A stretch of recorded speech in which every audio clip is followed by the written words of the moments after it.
আমি শুভেন্দু অধিকারী ঈশ্বরের নামে শপথ করিতেছি যে বিধি দ্বারা স্থাপিত ভারতের সংবিধানের প্রতি আমি অকৃত্রিম নিষ্ঠা ও আনুগত্য পোষণ করিব। আমি ভারতের সার্বভৌমত্ব ও অখণ্ডতা রক্ষা করিব।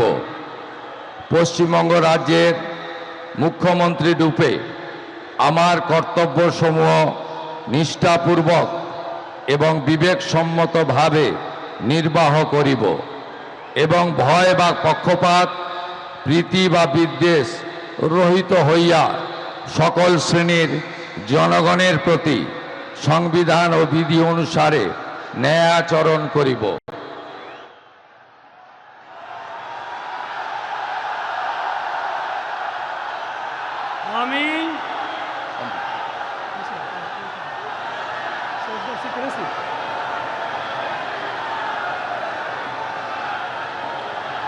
আমি শুভেন্দু অধিকারী ঈশ্বরের নামে শপথ করিতেছি যে পশ্চিমবঙ্গ রাজ্যের মুখ্যমন্ত্রী রূপে যে কোনো বিষয় যাহা আমার বিবেচনার জন্য আনীত হইবে বা আমি জ্ঞাত হইব, তাহা মুখ্যমন্ত্রী রূপে আমার কর্তব্যসমূহের যথাযথ নির্বাহের জন্য যেরূপ আবশ্যক হইতে পারে তদ্গতিকে আমি প্রত্যক্ষ বা পরোক্ষভাবে কোনো ব্যক্তি বা ব্যক্তিগণের নিকট জ্ঞাপন করিব না বা প্রকাশ করিব না।